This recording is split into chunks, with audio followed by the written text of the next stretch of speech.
taking our expertise as nurses, combining it with what we can learn from med review, which often isn't a whole lot, and giving the underwriters just the best possible clinical picture of projected risk so that they can make the best, business decision for the group. So I feel like that misconception maybe never will go away. I don't know.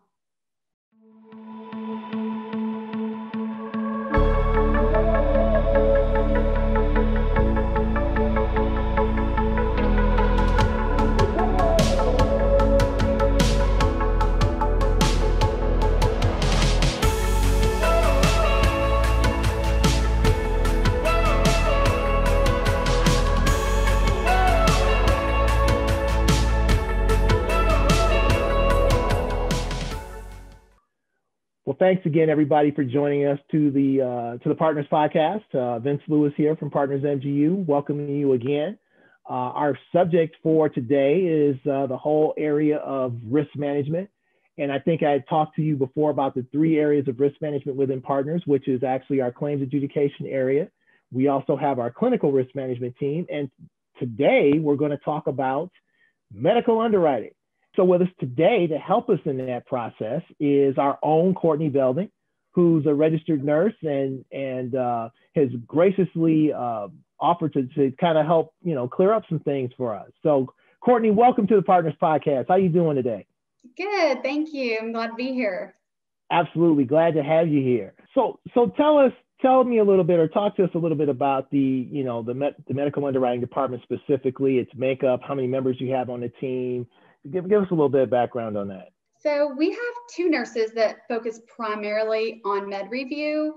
And at the risk of divulging our ages, I'll tell you we have a combined 42 years in nursing under our belt. So emergency room, pediatric, abdominal transplant, we've kind of done it all. But our total risk management department is a member of a team of 14. So that really just allows us to kind of cross over and support each subspecialty as needed as we move in and out of our individual peak times.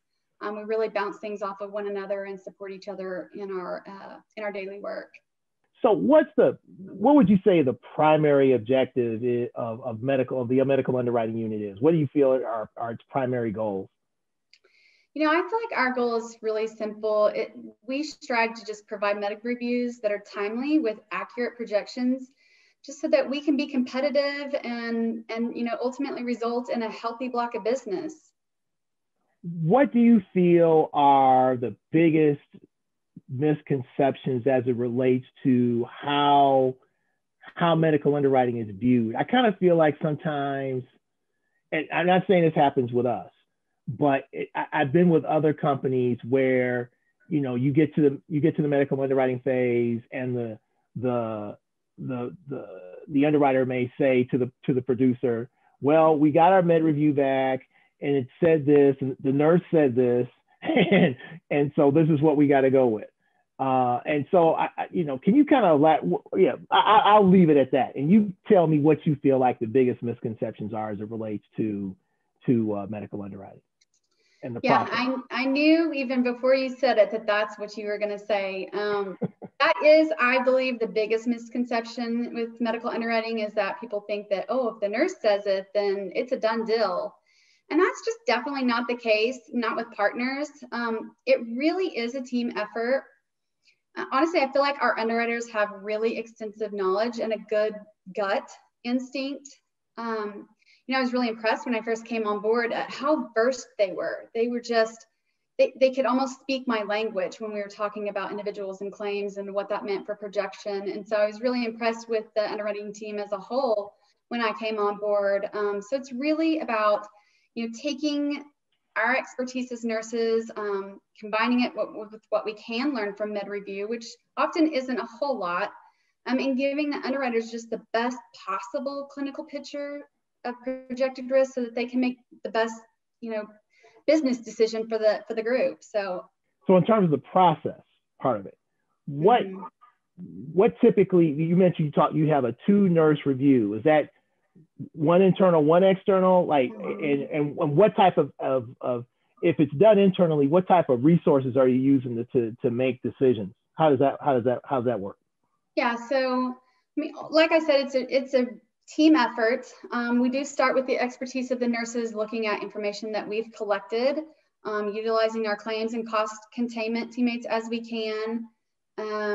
We do, if it's an internal review that we keep internally, sometimes we have really quick turnarounds that we need to get turned around quickly, that we don't have the ability to send out. We do have 2 nurses in-house that can review it and still get that dual review.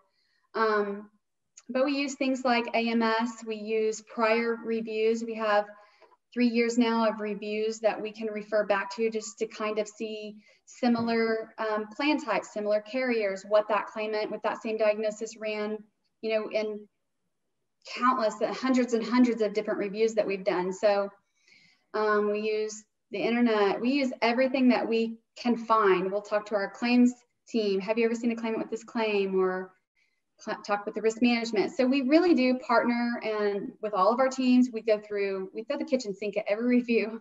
We just look at everything that we can.